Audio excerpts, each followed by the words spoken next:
PV Sunil Kumar గత YCP ప్రభుత్వ హయాంలో ఏదైతే ఇంటెలిజెన్స్కి సంబంధించి అడిషనల్ డీజీగా పనిచేయడం జరిగింది.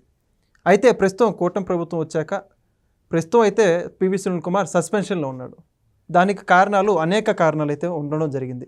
తాజాగా గత కొద్ది రోజుల క్రితం అంబేద్కర్ విగ్రహావిష్కరణ కార్యక్రమంలో పాల్గొన్నటువంటి పివి సునీల్ కుమార్ అక్కడ ఆయన చేసినటువంటి వ్యాఖ్యలను ఉద్దేశించి ప్రస్తుత ఆంధ్రప్రదేశ్ డిప్యూటీ స్పీకర్గా ఉన్నటువంటి రఘురామకృష్ణరాజు గారు డిఓపిటికి లేఖ రాయడం జరిగింది. ఈ యొక్క ఐపీఎస్ నియమావళిని ఉల్లంఘించారు పివి సునీల్ కుమార్, దానికి సంబంధించి ఆయన డిస్మిస్ చేయాల్సిందిగా కోరుతూ లేఖ రాశారు. అయితే మొత్తానికి పివి సునీల్ కుమార్ వ్యాఖ్యల వెనుక ఉన్నటువంటి వాస్తవాలు ఏంటో తెలుసుకునే ప్రయత్నం చేద్దాం. మనతో ఉన్నారు సీనియర్ పొలిటికల్ అనలిస్ట్ కొత్త రవీంద్రబాబు గారు. సార్ నమస్కారం అండి. నమస్తే sir. PV Sunil Kumar senior IPS officer. అటువంటి ఐపీఎస్ ఆఫీసర్ అయినటువంటి సునీల్ కుమార్ ఆ విధంగా కులాలకు సంబంధించినట్టు వ్యాఖ్యలు చేయడం, రాజకీయ ప్రేరేపిత వ్యాఖ్యలు చేయడం అతనికి తెలిసి మాట్లాడాడంటారా, అతను లేదంటే ఏదన్నా చీకటి కోణం ఏమైనా దాగి ఉందంటారా? ఏమంటారు ఈ అంశం గురించి? ఆంధ్రప్రదేశ్ రాష్ట్రంలో యథావిధిగా అందరూ ఐపీఎస్ ఆఫీసర్సు లేదా కొంతమంది ఐఏఎస్ ఆఫీసర్సు జగన్ రెడ్డి గారి కళ్ళల్లో ఆనందం చూడటం కోసం గతంలో అధికార దుర్వినియోగం చేసిన సందర్భాలు మనకు గుర్తున్నాయి. దాని ఫలితం ఇప్పుడు వాళ్ళు జైల్లో ఉన్న విషయం కూడా మనకు తెలుసు. పిఎస్ఆర్ ఆంజనేయులు లాంటి వాళ్ళు. ఇప్పుడు సునీల్ కుమార్ ఐపీఎస్ అన్న అతను బాగా వివాదాస్పదం అయిపోయారు ఇప్పుడు ప్రస్తుతం. ఎందుకు అంటే ఆయన బ్యాక్గ్రౌండ్ మనం ఒకసారి చూసినట్టయితే 1993 బ్యాచ్కి చెందిన ఐపీఎస్ ఆఫీసర్ ఆయన. సో ఆయన 2019-2024 మధ్యలో అడిషనల్ డీజీపీ సిఐడి విభాగానికి పనిచేశారు. ప్లస్ ఫైర్ సర్వీసెస్లో కూడా చేశారు. సో ఈ నేపథ్యంలో ఆయన మీద చాలా అభియోగాలు ఉన్నాయి, ఇది ఒక్కటే కాదు. అయితే ప్రధానంగా ఈయన ఇప్పుడు వెలుగులోకి ఎందుకు వచ్చాడు అంటే అనకాపల్లి జిల్లాలో గాంధీ గ్రామం అనే ఒక గ్రామంలో అంబేద్కర్ విగ్రహ ఆవిష్కరణ సభలో మాట్లాడుతూ చేసిన వ్యాఖ్యలు పెద్ద ఎత్తున వివాదానికి దారితీసినాయి. సో ఆయన అన్న మాటలు ఆయన కాకుండా వేరే వ్యక్తి మాట్లాడి ఉంటే అంత వివాదాస్పదం అయి ఉండేది కాదు. ఆయన ఆల్ ఇండియా సర్వీసెస్కి సంబంధించిన వ్యక్తి కాబట్టి అది అబ్జెక్షనబుల్ అనేది ప్రధానమైన పాయింట్ ఇక్కడ. సో ఆయన మాట్లాడిన మాటలు ఏంటంటే ఆంధ్రప్రదేశ్లో కాపులు దళితులు ఎక్కువగా ఉన్నారు, వాస్తవమే. యాజ్ పర్ ద డేటా కూడా కాపులు 18% ఓటింగ్ ఉంటే దళితులు 15% ఓటర్ పర్సెంటేజ్ ఉంది. దీన్ని బేస్ చేసుకొని ఆయన ఏమన్నా అంటే కాపులకి ముఖ్యమంత్రి పదవి ఇవ్వాలా, దళితులకి ఉప ముఖ్యమంత్రి పదవి ఇవ్వాలా. ఆ ఉప ముఖ్యమంత్రి పదవి కూడా ఇప్పుడు మనకి ఇక్కడ ఉన్నాడు హర్షకుమారు, మన జడల శ్రావణు, లేదా ఐఏఎస్ రిటైర్డ్ విజయ్ కుమారు, వీళ్ళల్లో ఎవరో ఒకరికి ఉప ముఖ్యమంత్రి పదవి ఇచ్చేసేటట్టుగా కాపు సామాజిక వర్గానికి చెందిన వ్యక్తిని ముఖ్యమంత్రిగా ఉండేటట్టుగా ప్లాన్ చేసి ముందుకెళ్ళి ఆంధ్ర రాష్ట్రంలో పరిపాలన చేయాలా అని మాట్లాడాడు. సో దీని మీద మరి ప్రస్తుత డిప్యూటీ స్పీకర్ మీరు చెప్పినట్టుగా డిఓపిటికి లెటర్ రాశారు. ఇప్పుడు ఇది వివాదం పెద్ద ఎత్తున చెలరేగుతూ ఉంది. సో నేనేమంటానంటే పివి సునీల్ కుమార్ పేరు చెప్పగానే రఘురామకృష్ణరాజుని కస్టోడియల్ టార్చర్ చేశాడు అన్న మాత్రం అందరికి గుర్తుండిపోయింది, అది హైలైట్ అయింది. కానీ ఆయన డ్యూటీ వెలగబెట్టిన సందర్భంలో చాలా అభియోగాలను ఎదుర్కొన్న విషయం కూడా ప్రజలకి వీక్షకులకి తెలియజెప్పాల్సిన అవసరం ఉంది. ప్రధానంగా మనం చూసినట్టయితే ఈ కస్టోడియల్ టార్చర్ కేసు విషయంలో జూలై 2023లోనే ఎఫ్ఐఆర్ బుక్ అయింది, అటెంప్ట్ టు మర్డర్ కింద, మరి క్రిమినల్ కాన్స్పిరసీ కింద.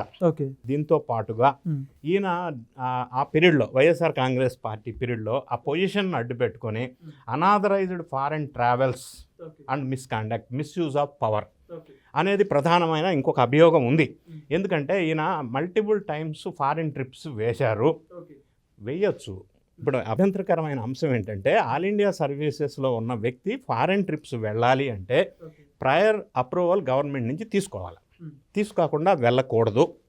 ఆ రూల్ని అతిక్రమించిన వితౌట్ పర్మిషన్ రకరకాల కంట్రీస్కి ట్రిప్లు వేసాడు. ఎందుకు వేసాడు అంటే ఈయన దుబాయ్లోను ఇతర కంట్రీస్లోను వ్యాపార సామ్రాజ్యాన్ని నెలకొల్పాడు అక్రమంగా సంపాదించిన డబ్బుతోటి.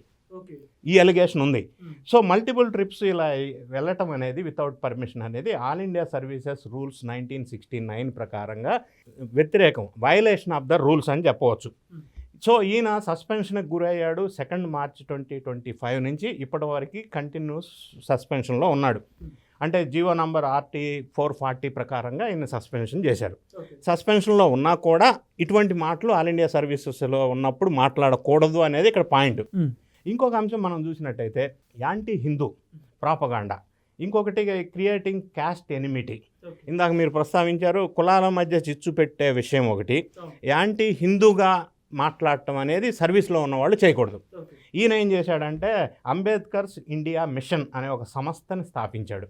అంటే సర్వీస్లో ఉన్నప్పుడు ఇటువంటి సంస్థలను స్థాపించి ఈ యాంటీ హిందూ లేకపోతే కులాల మధ్య ప్రేరేపితమైన వ్యాఖ్యలు చేయకూడదు, ఈయన చేశాడు.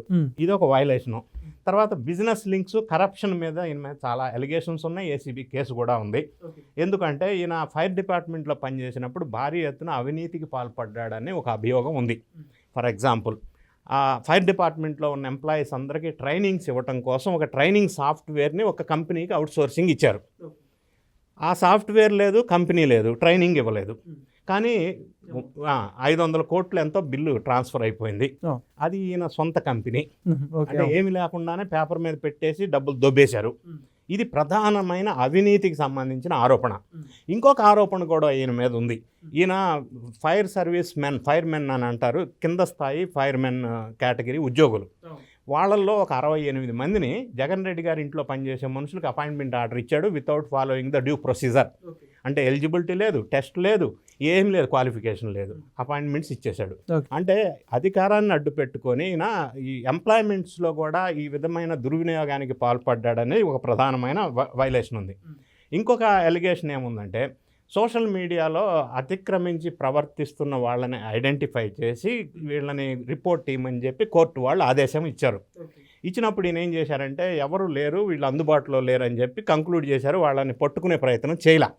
అప్పుడు కోర్టు వాళ్ళు ఏం చేశారంటే ఈ విషయాన్ని సిబిఐకి హ్యాండ్ ఓవర్ చేసి అప్పుడు వాళ్ళు ఇన్వెస్టిగేషన్ చేసి విచారణ చేసి ఒక 18 మందిని రిపోర్ట్ ఇచ్చేశారు. సో ఇది కూడా కోర్టు ఇచ్చిన ఆర్డర్ను కూడా ఈయన ఇంప్లిమెంట్ చేయలేదు. ఇది ఒక వైలేషన్ ఉంది. అగ్రిగోల్డ్ బాధితులు ఎవరైతే ఉన్నారో ఆంధ్ర రాష్ట్రంలో అగ్రిగోల్డ్ విషయం మనందరికీ తెలుసు. అందులో ప్రధానంగా జోగి రమేష్ వాళ్ళ కొడుకు వీళ్ళు కూడా అక్రమాలకు పాల్పడిన విషయం వెలుగులోకి వచ్చింది. ఈ అగ్రిగోల్డ్కి లబ్ధిదారుల పేరుతోటి కొంత ఈయన కూడా అక్రమాలకి పాల్పడి డబ్బులు కరప్షన్ చేశాడని ఒక అలిగేషన్ ఉంది.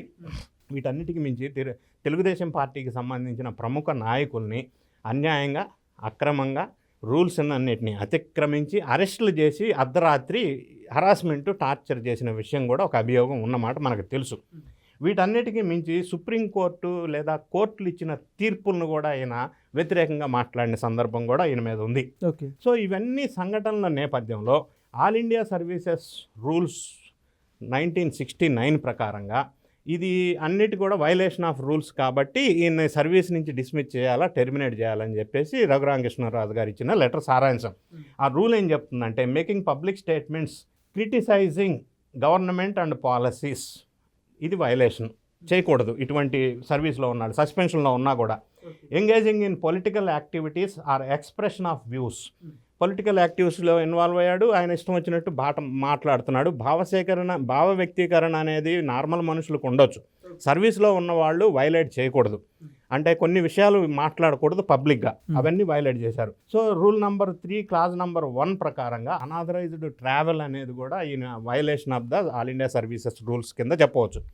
వీటన్నిటి నేపథ్యంలో రూల్ నెంబర్ 6 క్లాజ్ నెంబర్ 1 ప్రకారంగా ఈయన్ని సర్వీస్ నుంచి డిస్మిస్ చేయాలా అని ఈ రఘురామకృష్ణన్ గారి లెటర్ సారాంశం డిఓపిటీకి ఇచ్చారు, department of personal and training.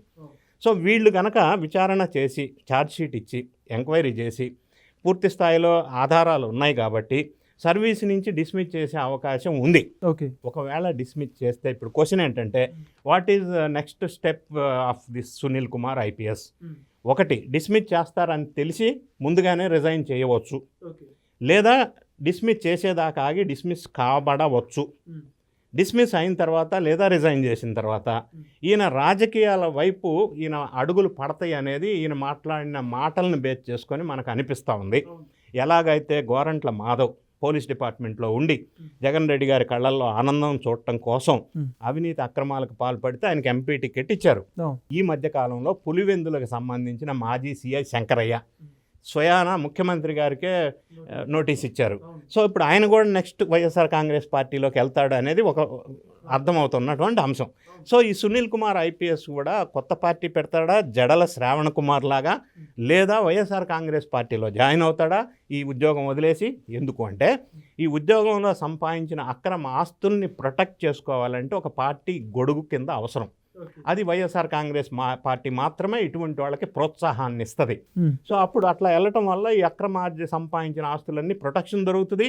YSR Congress పార్టీకి ఇటువంటి మనుషులు కూడా కావాలి కాబట్టి ఈయన అమలాపురం టికెట్ అడుగుతున్నాడని కూడా కొన్ని వార్తలు వెలుగులోకి వస్తూ ఉన్నాయి. సో ఇటువంటి విషయాలను మనం పరిశీలించినప్పుడు ఈయన ప్రధానంగా మాల సామాజిక వర్గాన్ని ఎక్కువగా ఉద్దేశించి మాట్లాడుతూ ఉంటాడు. సర్వీస్లో ఉన్నప్పుడు అటువంటి ప్రస్తావన చేయకూడదు.